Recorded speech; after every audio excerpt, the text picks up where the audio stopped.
A very good evening, everyone.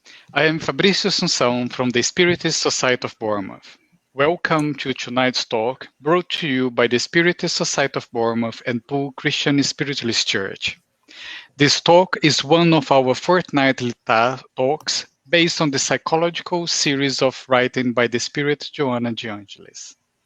Joangela Spirit is the guide to our most famous living Spiritist medium, Divaldo Franco, and is the source of a large number of important Spiritist books published in many languages across the world. It's my great pleasure to give a warm welcome to our guest speakers, Daniel Santos. Daniel lives in Maryland, in the United States, where he leads the Spiritist Society of Baltimore. His talk tonight is on the subject of moral charity. Thank you very much for being with us tonight, Daniel. We look forward very much to your talk. Thank you, Fabrício. Thank you, our friends from UK. It's a pleasure to be here in this psychological series from talks by Joanna de Angeli. I confess that when Fabrício has invited me to share, these teachings of the benefactor Joanna de Angeli, I was a little bit like, okay, what should I talk to? I know that Joanna de Angeli, this high-level spirit that has been helped us a lot in the spirits movement and also through the publications of books that give a different approach in the spiritist literature. And we in the spirits movement, we used to call her the psychological spirit, isn't it? Because she go a little bit deep in the mind, in ourselves as a immortal spirit. So the topic of our discussion tonight, Fabrice, should I go on? I'm sorry. Just before I hand it over to you, Daniel, I'm gonna go to Lawrence Saville. Okay, I'm sorry. Yeah, that's all right. Yes. So, Lawrence, could you do the opening prayer for us, please? I can indeed. Don't worry, Daniel. Absolutely fine. Okay. So if we could all just still our minds just for this time, leaving to one side all our cares, concerns, and hone in on that divinity that resides within each and every living thing. And as we join together in giving thanks for all that we have, let us not be blind to those dear ones who walk this life with us, to our animal friends, to the beauty and splendor and majesty of this world that has been created for us.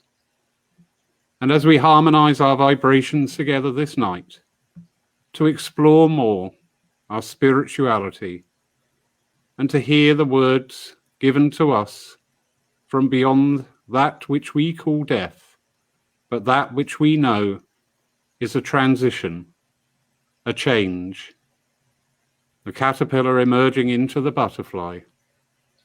So let us all join together this night and listen and take what we can from this evening. Amen. Amen. Thank you very much, Lawrence. Now it's my great pleasure to hand it over to Daniel Santos for his talk on the subject of moral charity. Over to you, Daniel. Okay, thank you. First of all, thank you, our friend from UK. It's a pleasure to be here and to share these beautiful teachings that our benefactor, Joanna de Angeli, has brought to us through many books, especially through the psychological series that was psychographed by the Brazilian spiritist medium, Divaldo Franco. So as I mentioned in my introduction, so we discuss a little bit about charity. And we know that when we talk about charity, we have this misconception that charity is giving material thing.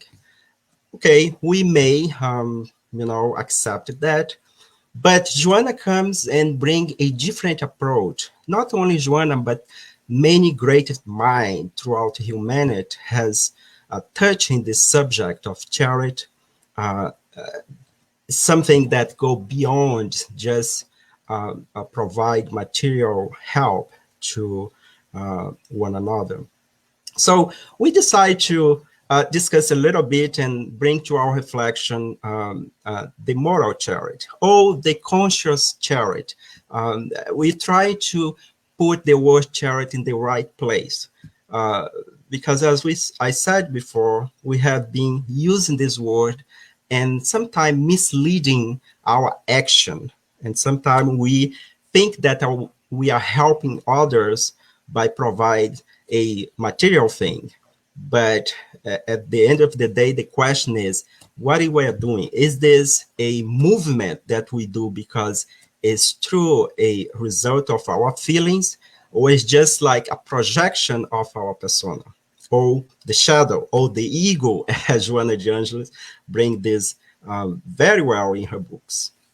So to our discussion today, I would like just to bring couple of information that we have been learned throughout humanity about the word charity. And I would like to start with this sentence. If we have to define charity, we would say that charity is love in action toward others. So the first one that has said this sentence, this phrase, was Paul. When Paul was writing to the Corinthians, and we can find this in his letter, epistle to the Corinthians, when he said that charity is love in action. So sometimes we may mix the word love and charity, but the reality is charity, love is the means that will define what charity is. So talking about Paul, we can say that in that beautiful letter that he wrote to the Corinthians, to the church in Corinthians, so we see that text that nowadays is even used in wedding in some special place to define love. But we may argue here because that text somehow is due to translations. We depends of the version of the Bible. We get these texts. Some of those mention love, other mention charity. I believe that Paul wanted to really focus on charity, and so at some point in the text, he mentioned, "And though I bestowed all my goods to feed the poor, and though I give my body to be burned, but have not charity, it's profit me nothing. Charity suffereth long, and is kind. Charity envieth not. Charity vaunteth not self. It's not puffed up." Right now, three things remain: faith, hope, charity. But the greatest of these is charity. And we can find more about this in the First Corinthians chapter 13. So here we stop a little bit to reflect upon this message that Paul has brought to us almost 2,000 years ago.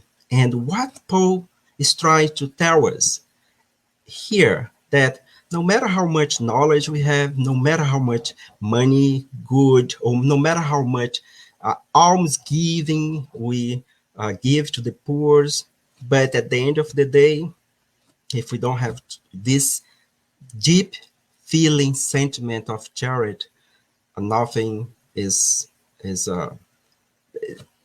nothing will you gain with that, right? And so what Joanna Jangeli reflect upon this topic of charity. So one message that was psychographed by Divaldo Franco, Joanna says, keep in mind that charity in your actions must be the light that overcomes shadows. So now we are talking about. Now we have a different approach to understand from where this charity must come from. And she said that is a light that overcomes the shadow. What kind of shadow she's talking about?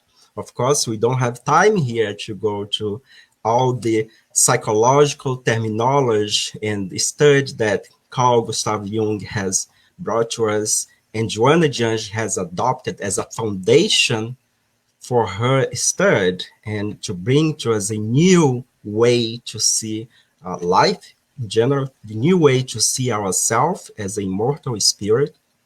So this shadow is pretty much that everything that's in our unconscious that we have no is not aware of, but that drive us. The same way that our ego as well.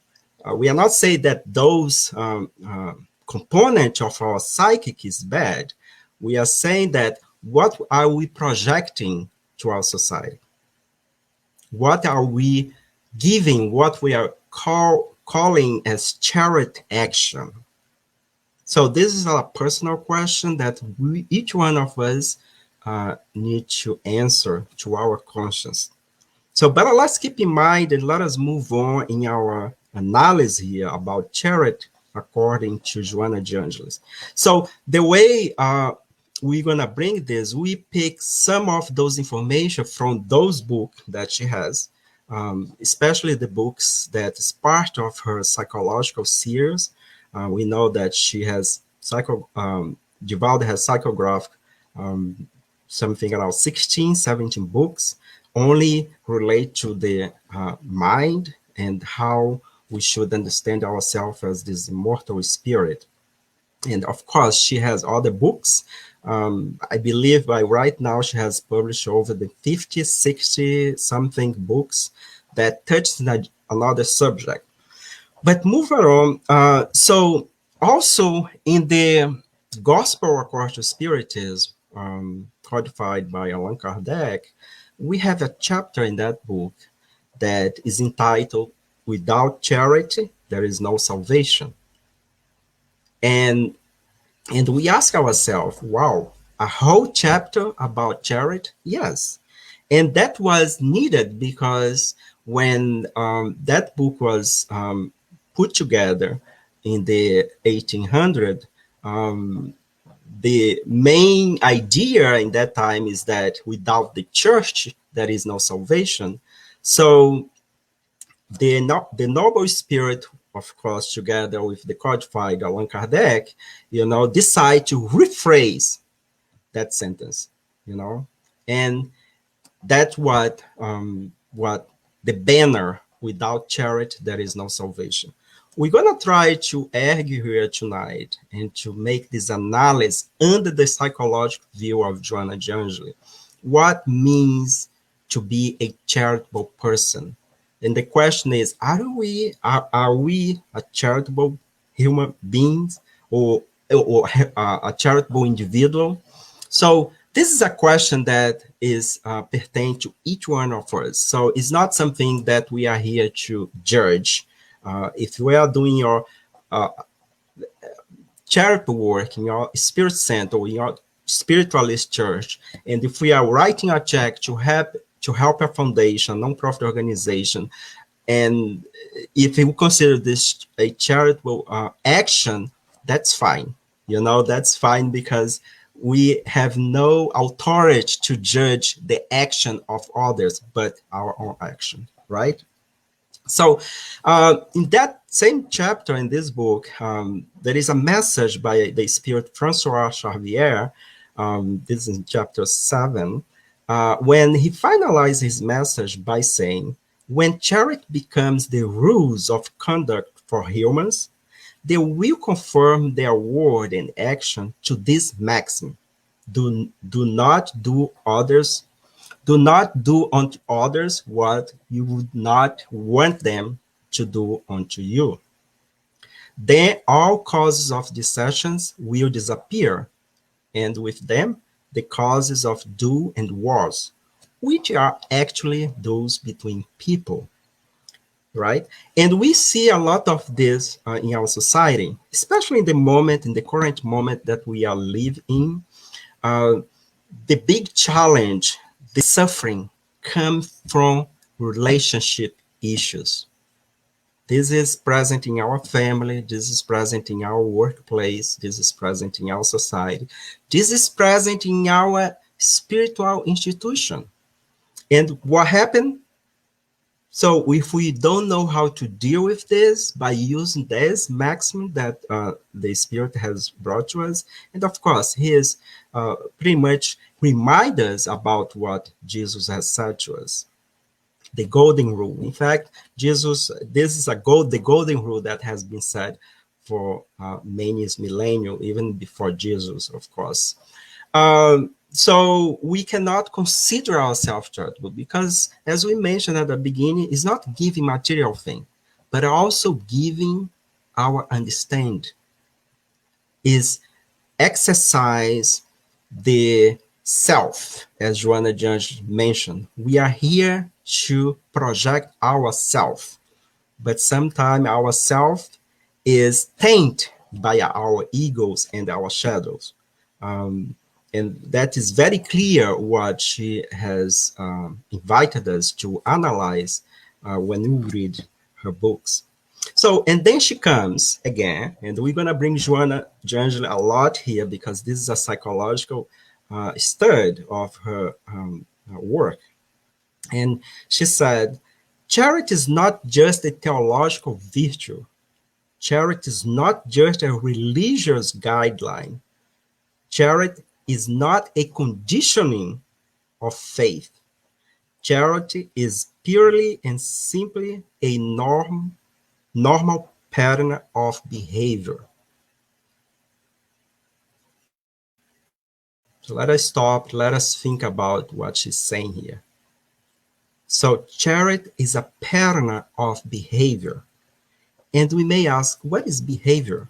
Well, behavior is the way we conduct ourselves toward one another, toward our society, even toward ourselves, how we analyze and we think about ourselves. So now, if this pattern of behavior is negative, so this is telling which stage we are in that moment. And we can expand this to the collective conscience, our planet. And we can see why we are still living a planet of trial and atonement, or expiation, as we say in Spiritism as well. So there is a cause. There is a cause that we are still experiencing all this. And the cause is that we need to do our inner journey. And we're going to see this as we move on in our presentation. So since we are in this planet, the planet Earth, beautiful planet, of course, is our home. We learn in the spiritual literature that the level that we are right now is a level that evil still prevail. When we say evil, we are not saying that God's great evil, but is the product, the misunderstanding of our choices that will harm others.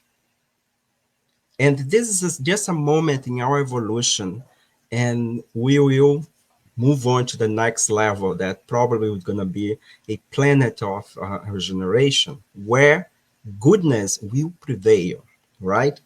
But right now, let's concentrate in the level that we are. We are in this level that, let me see the time. Okay. We are in this level that we still have a lot of negative action. Okay. And let's not be worried because as we learn about ourselves and understand that we need to be more a charitable person, maybe we'll get there in the planet of regeneration. If not, we're going to be invited to go to another planet to help in the evolution of that planet. Okay, so in this level that we are, the spirit of doing good things or do goods always is an exception, right? So right now, the sentiment of goodness is not spontaneous everywhere. We just need to sit down for like 1 hour in front of our TVs and turn on our local news, and we see that majority of the news is not good news in the sense that, people are helping one another, are respecting one another. We see more conflict and problems and suffering. than goodness out there. Then the reason for that is that, you know, we are still in this process of learning about ourselves. Also, we learned that our planet is inhabited by spirit indebted with the laws of cause and effect. Daniel, I don't believe it. That's okay. That's fine. You believe what you believe. But the invitation here is to do a deep analysis, and that's what Joanna just brings to us all the time in her psychological series, is that we need to analyze the feelings, our position before different situation, why we are going through this or that situation, you know, why when we help someone and we see that that person doesn't give anything in return, how we feel ourselves, right? And also we not have time to go to all the complexity of the human beings, but the reason is that for every effect there is a cause, you know, and we learn in spirit is that for every intelligent effect there is an intelligent cause. So we need to take this very serious and try to apply in our life so we can understand the complexities of the immortal spirit. So, what is Joanna proposed? What her proposal for this topic of um, the moral charity? You know, the moral charity would be like the real charity, not the ones that we understand by giving material things.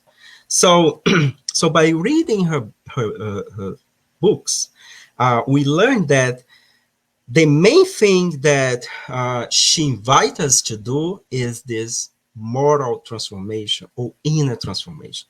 Well, to do this moral transformation, we need to what? We need to know ourselves. That the same way we need to do this self discovery.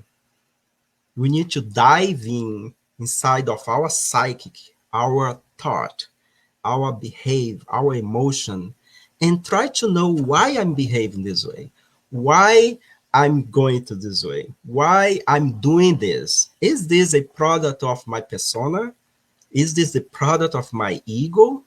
I'm gonna, or on Sunday, I'm gonna help the poor, or I'm go to a nursery home. So why are you doing that? You are doing this because you are a charitable person, or because we are trying to cover up some kind of, I would say, um, not guilt, you know, I don't want to say guilt, but something that bothers you and you don't know.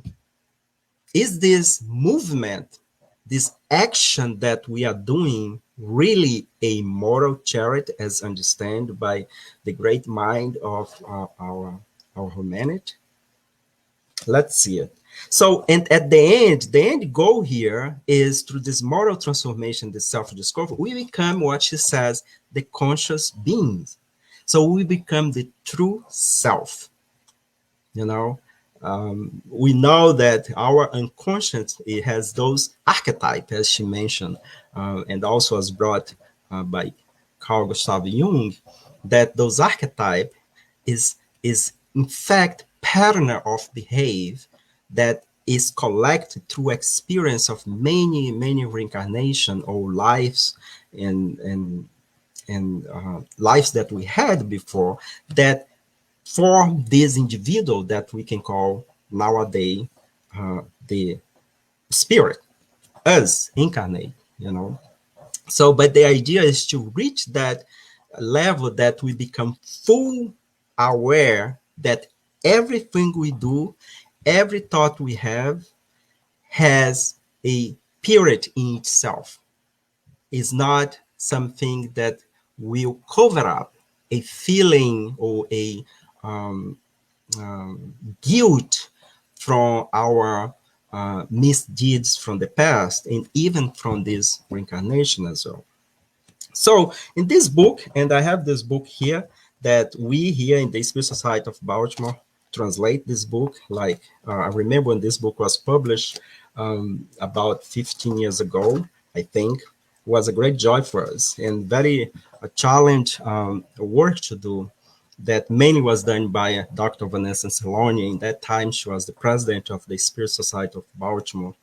And in this book, Joanna, in her introduction, she brings this phrase that I would like to share with you. The experience of self-discovery allows the individual to identify his or her limit and dependencies, his true and false aspiration, ego tricks, and impostures of illusion. I'll stop here and you can read again. I know that it's very deep what she's saying here, but we are talking about experiences. So we learned that for us to have this moral transformation, we need to go to experiences in our life. And this experience could be, we cannot achieve this self-discovery by stay home. By stay home, we go to the top of a mountain and be meditating over there. We need to go and meet other people. So in order for us to start to learn about ourselves and to dive in our own issues. So and we need to make sure that we know very well, what is come from our true self, where is the work of the ego or the shadow. And for this, we need to have experience, right? So otherwise, everything becomes a imposter's illusion. What this means that sometime, I have to do my charitable work. I need to help these people, but we need to ask the question: is this true? Is this a true feeling, or this is just something that you think by doing this you expecting something in return? If there is any expectation when we help someone, then we are not yet in the level of doing what we call moral charity. We should be able, that's the ideal, we should be able to do things without expectation or anything in return. But until there, we're gonna collecting experience by put ourselves out there, by helping one another, and at any means that we can. If you just wanted to help in the material level, that's fine. Nobody's here to judge you. Nobody's here to judge you, right? Uh, so once we do this, slowly we will achieve what she calls the moral transformation. We will do what we are calling here the moral charity. Okay, so this is a beautiful invitation, very profound, but it's another way to see what kind of work or action we are doing in our spirit center, in our spiritualist church, toward one another, in our society, and then we think that we are really doing the charity as preached, as said by Paul. And Joanna helped us very well to understand what he's trying to say when you read that in the beginning of our presentation. And also, we will understand how, why, we learn, we have that banner, without charity, there is no salvation. Which kind of salvation Allan Kardec was talking about? Salvation from whom? From ourselves. Salvation from the domination of our shadows. That is what we are right now, right? Is that archetypes that is still buried in our unconscious, that project our behave, and sometimes we even don't know why we have those kind of behavior. So it's very important for us to analyze this teaching that she is bringing to us. So I would like just to change a little bit here and talk about the awakening of our consciousness. And we may ask, Daniel, what this has to do with charity? Well, the topic of discuss is the moral charity. So in order to understand what this moral or consciousness charity means, we need to understand that we are not yet fully awake. When we say awake, it's not the opposite of sleeping. I mean, the physical body. We are talking about our consciousness. You know, we are talking about our dramas. We talk about our behavior. We talk about our conflicts that we still don't know why we have, and we are still trying to understand ourselves. And for us to become the true charitable person, we need to pay attention on this. So that's very important. Joana de Angel comes and put the bar very high. So we have all this information that has been taught, we have been learned from ancient Greeks and early Christianity, and with Spiritism now, but becomes very abstract sometimes. And we interpret that just as we normalize in a material level. And what Joanna is bringing to us is that we need to bring this to the deep consciousness in means of what Jesus brought to us, what the great minds in humanity has brought to us, and live it, right? And sometimes we wanted to do the good things, but we speak well, we do things well out there, but inside of our consciousness, our conscience, we have like a nightmare of conflict, right? So, so let us understand that, in order for us to awake our consciousness, we need to have experience in life, right? And experience will provide us with the self-discovery. We have mentioned this before. We cannot dive in and learn about ourselves if we don't go and meet other people, if we don't live in society. So this experience that will lead us to our self-discovery, it will happen only if we look other people, if we live with other people. And then we learn how they deal with life, how, how by helping them, for example, help with their pain and suffering, by looking the situation that they're living, so that can be named charity, but not in the true sense of charity, but will be a mean that can help us to what? To think more about our own life. And it is the end. This is the process of awareness that will generate the transformation within ourselves. So, in another word, by going toward others, by acting in the area to help others, by being a charitable person, not the true charity, because we are exercise this action to help one another. Sometimes our help has a second agenda, or we are expecting something. In this process of experiencing the relationship with others in different level will somehow help us to generate this transformation and the moral transformation that we will help us to free ourselves from the shadows one day. Okay, so Joanna is just bring this to us, and we add that charity over there because it's the way we interpret that. If we pay attention, it's the mechanism where we can took in consideration for us to one day call ourselves a charitable person in the true meaning of this moral charity that we are discussing here. So in this book, I don't believe this book is in English. I don't think so. It's called Momento de Consciência, psychographed by Divaldo Franco, of course, and Joana de Anjos. Probably, if they translate, would be moments of awareness or conscious moment. I don't know. So there is a passage that I think is very important for us to understand what this awareness means.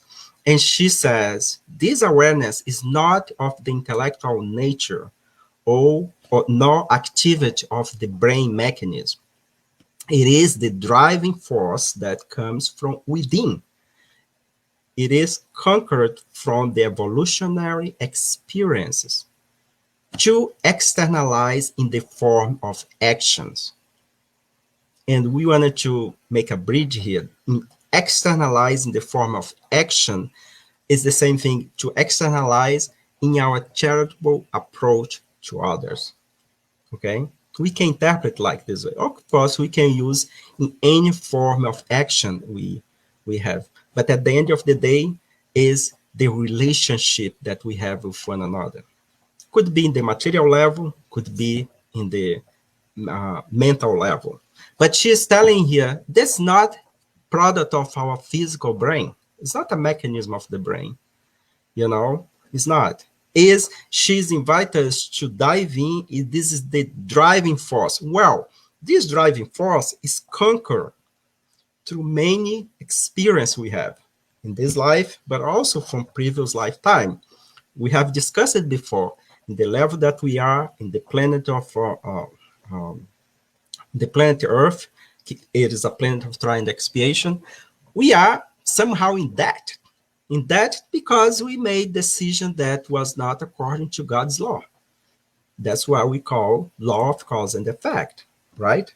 Also, she mentioned consciousness can be trained through the exercise of high moral values, which aims at the good in others and consequently the good in ourselves. Wow, this is very important. So, can be trained. So that's why we mentioned that we need to reach out. We need to reach out. Outreach program. Please volunteer.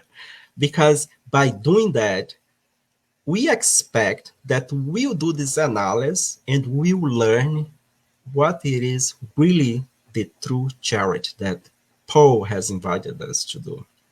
Right. So in this book, Plenitude is another book in the psychological series, Joanna D'Angelo. To talk, there is a chapter about altruism, and altruism has all to do with moral charity. Without altruism, so you cannot call moral charity. And we know that altruism is the practice of disinterested and selfless concern for the well-being of others. I got this definition from the dictionary, so it's not mine. So she said in the first couple paragraphs of the chapter 6 of this book, she says, altruism is a living lesson in charity, a high expression of a noble love that opens the door to action. Without it, without it would be pointless. So, well, so here is another information. You know, the moral charity, the true charity, cannot happen without altruism, because this altruism is the living lesson in charity. So, and we mentioned that before that, you know, if we are doing something and expecting something in return or some kind of reward, I think we are missing the point, you know, we are missing the point. So that was her invitation to do things with this altruistic behavior. Altruism is the very love taught by Jesus himself, the kind that practices selfless to focus on the welfare of others, forgetting all wrongs in order to expand by means of aspirations relate to progress, order, and happiness. The antithesis of selfishness is heal the wound of the soul caused by it and foster comprehensive health. So we didn't mention, but we learned that the main problem of our society, or that the obstacle for our progress, is pride and selfishness. We have learned this, that is well described in the Spear's book, especially in the third part of the moral laws. Kardec asked about what is the main problem that stop progress to happen, and the Spirit answered pride and selfishness, right? And this is in the law of progress, if I'm not mistaken. So Joanna is saying here that the antithesis of that will, the altruism is the antithesis of that, and will help to heal the wound of the soul. So, of course, this chapter is a beautiful chapter. We have a series talks in this book that was done by Leonardo Vieira from here, from the Spirit Society of Baltimore. the highlight of this book is available in our YouTube channel, the Spirits Network. So you may check if you are more interested to learn about this chapter. So I would like to bring a little bit about moral laws, because we cannot talk about charity without go back and look what we understand by moral law. In the third part of the Spirit's book, Allan Kardec lays out, he codified all this information by didactically put the divine laws in 10 moral laws. Okay, of course, there is the natural law that he discussed as well, and then they go to the moral laws, and the last one is the law of the law of justice, love, and charity. And so in that part, in the question in the Spirit's book 886, Allan Kardec asked the Spirit, what is the true meaning of the word charity as Jesus understood it? So now we are collecting what they understand by Jesus. And of course, Jesus didn't say that, but the enlightened spirit that has more knowledge than us, because they are a little bit advanced. So they respond or reply, benevolence toward everyone, indulgence toward the imperfection of others, and forgiveness for offenses. So if you forget this, you just need to remember this acronym BIF, B-I-F. Okay, so we use this a lot in our explanation here in our society. So we need to activate our BIF. What is this? Benevolence, indulgence, and forgiveness. So we see here that the enlightened spirit did the answer. You need to go and help the poor. You need to go and, to nursery homes or do that. No, because that is our obligation. To help one another is an obligation. It's not a charitable thing. It's obligation. The same way that, be a parent is not, an option. It's an obligation. If you have children, it's an obligation to be the parent. But now, because of the law of the free will, not the law, the free will, so we may not do what we're supposed to do it. So, and just for us to put it in a different context, so we create a molecule here. So people sometimes they say, oh, I'm sick, I wanted to treat my disease, the disease of the physical body. But if we think about the moral disease, so we have a molecule. So this is a pill that has, three a molecule over there connect with each other, each one benevolence, indulgence, and forgiveness. So use this remedy when you feel that your relationship is a little bit spoiled, okay? So, or sick. So try to utilize what Jesus has understood by charity, that is this benevolence, indulgence, and forgiveness. So also in this topic of the divine laws or moral laws, so in this book, Diretrizes para o Êxito, it's not in English, I'm sorry. I hope it's going to be, and probably if we translate something like Guidelines for Success, something like that. In the chapter 3, what Joanna de Angelis understand by benevolence, for example. And she said that, the definition that she brings in this book about benevolence is a feeling, and that was a free translation that I did. I put as a feeling, sentiment of deep love to your neighbor and of the understand for his or her action. Well, I think the highlight here is the deep love. Deep love is a sentiment of deep love towards someone. So that's the invitation. But here's the question. We only give what we have, right? If we don't have self-love, if we are not yet in the level to to accept who we are with all the imperfection, we cannot give this. We cannot give benevolence. We cannot give indulgence. We cannot forgive. So that's why Joana de Angeli, when she come and bring all this teaching, she asks us to fix ourselves first, to understand ourselves first, before we go out and help others. Of course, she always say that by going out and help others, we help us to fix ourselves. So we can do this by do a deep diving in ourselves and learn about what kind of feeling and sentiment we have towards someone or towards a situation, you know, and try to work on that in a way to become more effective in our actions, right? So we almost finished. I hope I'm not go over the time. I just would like to bring a couple of slides before we pass the word to Fabrizio. In chapter 15 of this book, The Gospel According to Spiritism, there is a message from a spirit called Sister Rosaria that she mentioned about moral charity. And she said, moral charity consists in giving support to one another, and it is what you, us, practice the least. And she said, believe me, there is a great merit in knowing how to keep quiet and let a more ignorant person speak. This is yet another kind of charity.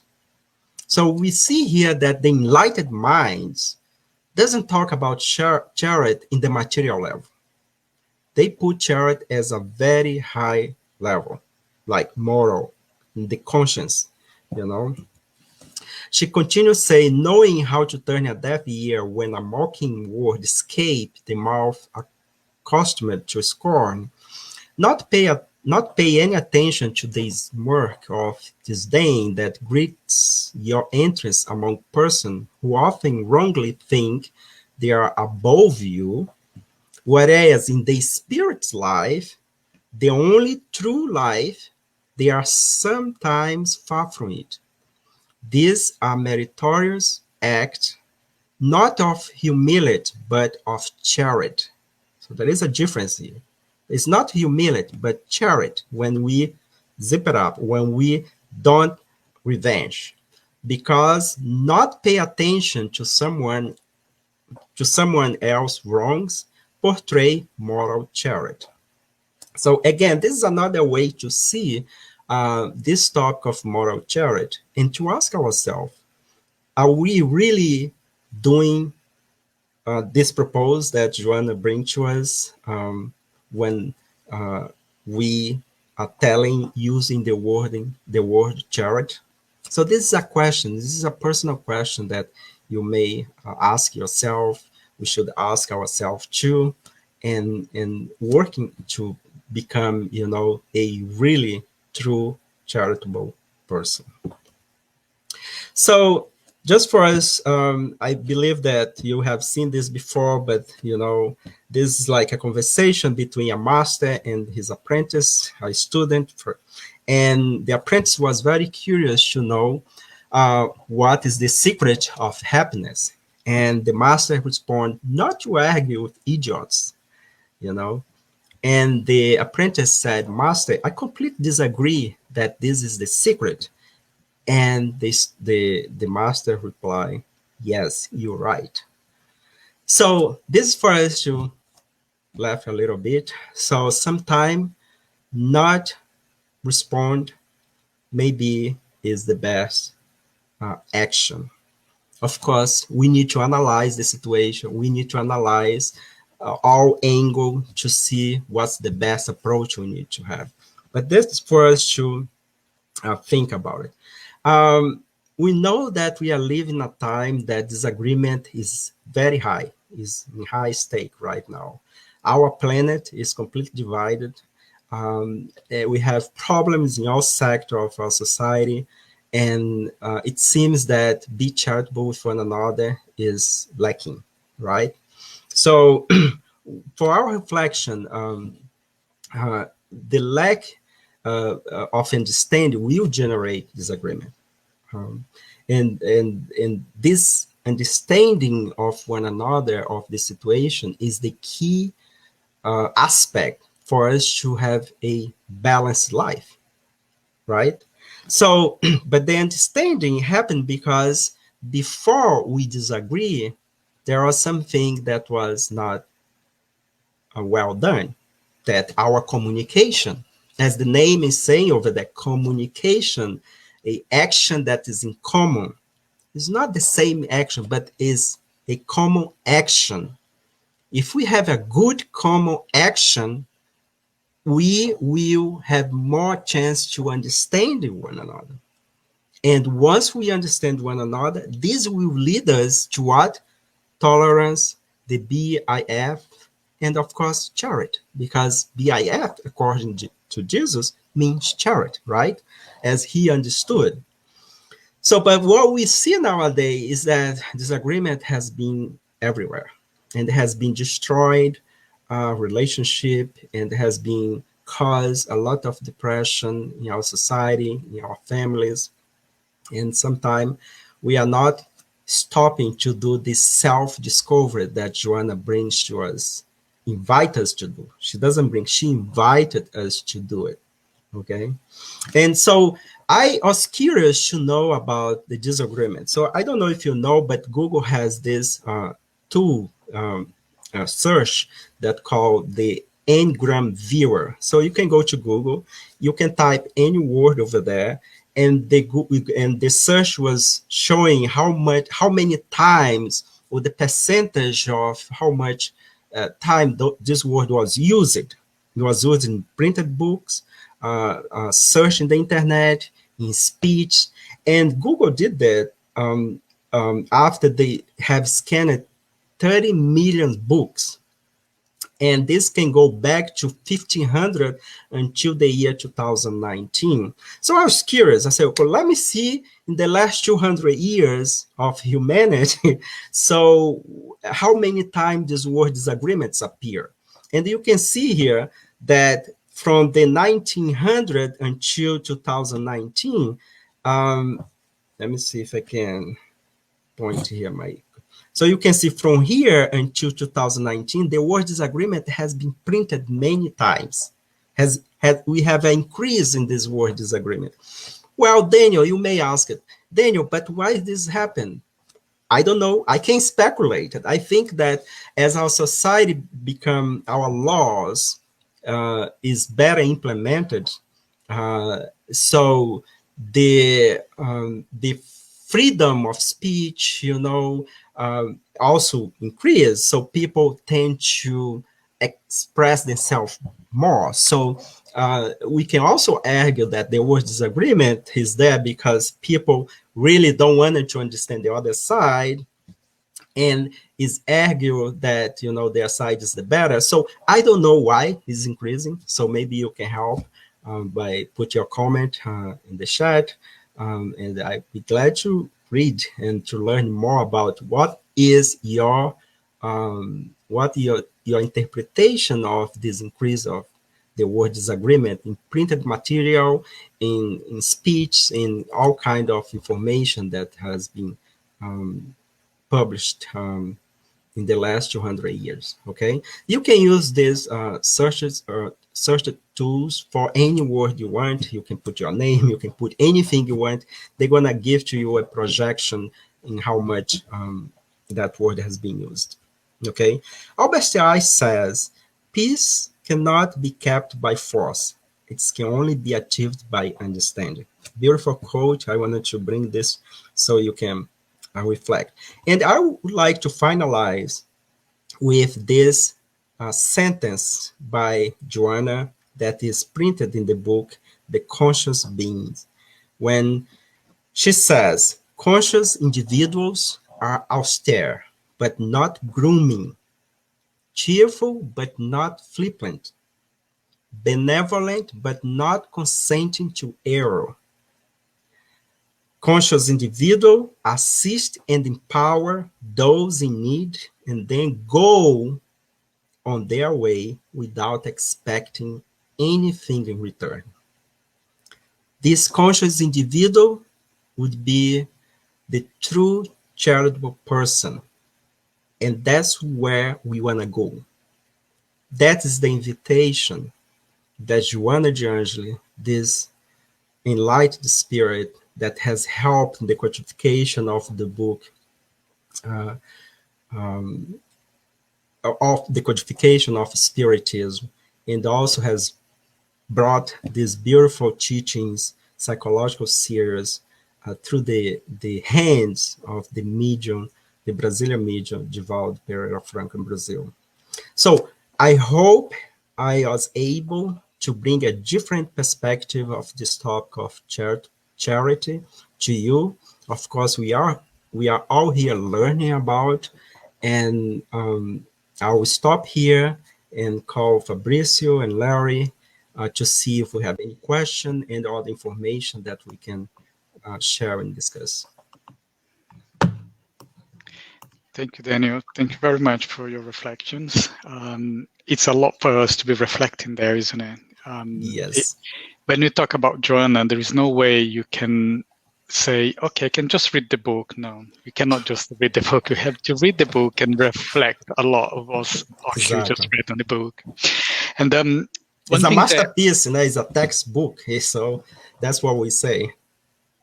absolutely, and it's interesting. One of the insights that you brought up here, and I was reflecting myself, is when you're doing charity, it's important that you understand not just the action of you doing the charity, but what is actually in your heart to do when you're doing that charity. Because if you're doing charity to cover something up, or if you're doing charity just to kind of trade with God to say, well, if I do charity, I'm going to kind of reserve myself a good place in heaven. That is like you're trading, it's like you're doing, you're actually negotiating with God, right? And that is not true charity. But Exactly. then when you're doing charity, but your heart is full of charitable feelings, that is real charity, and that is what you actually said to us all along, is what Joanna Jones defined as a moral charity. Exactly. The intention is the key, and you said right, yes. But the intention is a reflection of the level that we are as a mortal spirit, right? And all the archetypes that is still bubbling in our consciousness. But thank you for the clarification. Cool. So we do have some questions that is popping up here on Facebook. Uh-oh. I'm gonna go through the questions, and then if anyone here want to ask any question, can you write it up the question on your comments on here, and I can pick it up and read it out to Daniel. Our first one. Sorry, It's all right, you've Lawrence. seen it. I Yeah, thought you might have missed it. You've seen it. That's fine. I just saw it. It's actually is from our lovely Kirsten, Daniel's wife. Ooh. Uh-oh. We didn't Uh-oh, plan on that. Daniel, you're in now trouble now. Now I'm in trouble, and I regret to have sent the link to her. No, I'm just kidding. No, it's always good. So, Kirsty say, it is so easy to get caught up in our own world and forget to be kind and moral. How can one stay focused on being morally correct? Well, it's a very good question, Kirsten. And I think that is the challenge, isn't it? Is to achieve that focus and be sure that everything we do is inside of this golden rules. And I think one of the suggestion I always give when people always come and ask, okay, so you need to behave like Jesus, what Jesus would do in this situation, is apply the golden rules. Is okay, so if I was in that person position, how would like to be, assisted, and of course, we need to be sincere with ourselves. We are not pure spirit yet. So although this is the goal, we're gonna be fluctuating, in our life, especially in the level that we are, in this understanding of what is right and wrong.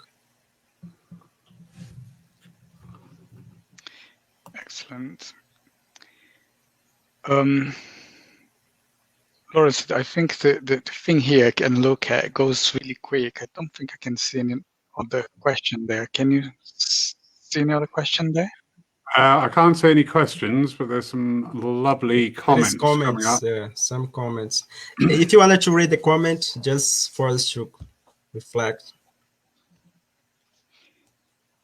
Okay, so I find that those who are morally charitable are so subtle and natural with it that sometimes we barely take notes of it. Correct. And I think this go exactly, Fabrice, what you just said at the beginning, that the intention, I mean, you do because you do it. It's like there is this beautiful moment with Mother Teresa when someone asked her, why are you doing this work? Why are you helping these people? And she just said, because, that's what I wanted to do. And she was not expecting anything in return. I think that is the key. I think, when we do is what Joana de Angelis beautiful describe this charitable person in the chapter 6 of the book Plenitude, when she talk about the altruism, the altruistic person. I think if you combine that, what Jesus understand by charity is what we are discussing here, is the end goal of our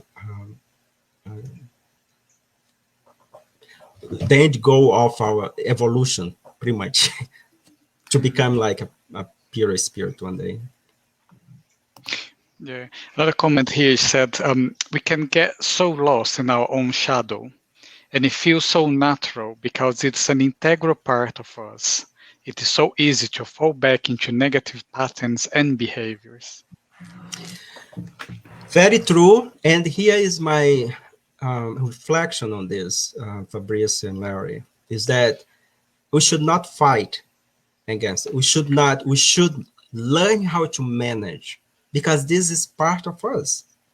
This was, as we learned with Joana, is a collection of experience that has defined us where we are nowadays.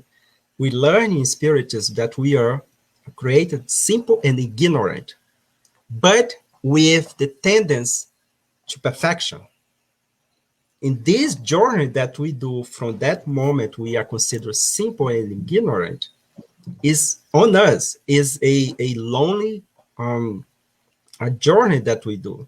But we don't do this without others. And then we make choices. And then these choices will be being part of our archetype that, Carl Gustav Jung called the shadows, and Joana de Angelis enforced this very well in her psychological series. And this become us and is embedded in our subconscious. So what do? We need to get to know those image that we have created, those patterns that we have. And that's define our behavior. Shadow, and then we discuss, and I remember I participate in some of the study that Marlon has done in your group, and he beautifully described, the shadow, the ego, the self, and you know what I mean, all this kind of thing that is beautiful, and he did a very excellent job. And when I have time, always I enjoy to listen what he has to bring, because for me he's really very good in interpret what Joana de Angelis brings to us. Thank you. Yeah, I agree with that, Kirsten. So another question that is coming out here from our friend Bob Williams. He says, politicians and society in general promote an insistence on people's rights, on gaining and keeping wealth, and winning against competitors. Do you agree that these pressures in modern society fight against benevolence, indulgence, and forgiveness, and against moral charity? Very good question. Thank you, Bob, for participating and for posing your question. Well, it's very hard for us to judge what other people is thinking, but of course, we can analyze the situation because we are embedded in the society. We are part of this society. And when we talk about politicians, when we talk about those that are in position of power, we need to do analysis as a collective consciousness. We cannot just look at one side of the situation. Because if we, as a community, put someone to represent us, and somehow we share from inside of us whatever that individual is doing. You may say, oh, I didn't vote to that person. I didn't agree with that person. Yeah, but we are talking about the collective consciousness. And so we cannot make an analysis just based on one individual when we talk about society, because we are immersed in this society as we are inside of a swimming pool. Any rip that someone do in the corner of the pool will affect us, and we cannot put ourselves outside of the pool. We are inside of the pool, so we are part of that situation as well, even if you are actively action or not. So if I agree that this pressure, so the society needs to move on. Progress needs to happen. And the way I like to see that it's like when we clean our houses, okay? So you make a decision to clean your house, physical house, okay? I'm not talking about our mind, you know? So what happened?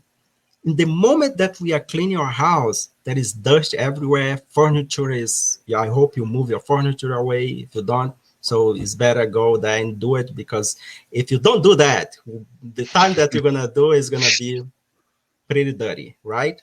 So that moment you clean your house, it is a mess. It's not fun. And you that are cleaning, you also feel that, you know, it's too hot, if there is no AC, if there is no fan, you not feel in a easy situation.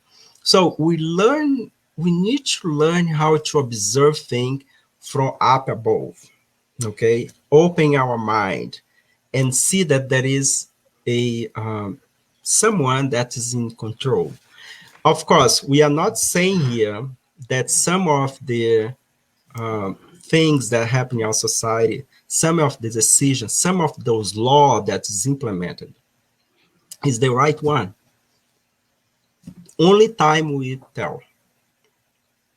Only time. And sometime we are invited also to exercise this another virtue, patience, and do the best that we can so we can come back, I hope, in the planet that is not more a planet of trial and expiation, but a planet of regeneration.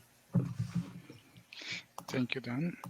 So last comment here is come from our friend Frau Denise. She said, charity happen when our heart fuels with compassion. True, agree. Yes. And the challenge here is develop compassion. All this word is beautiful.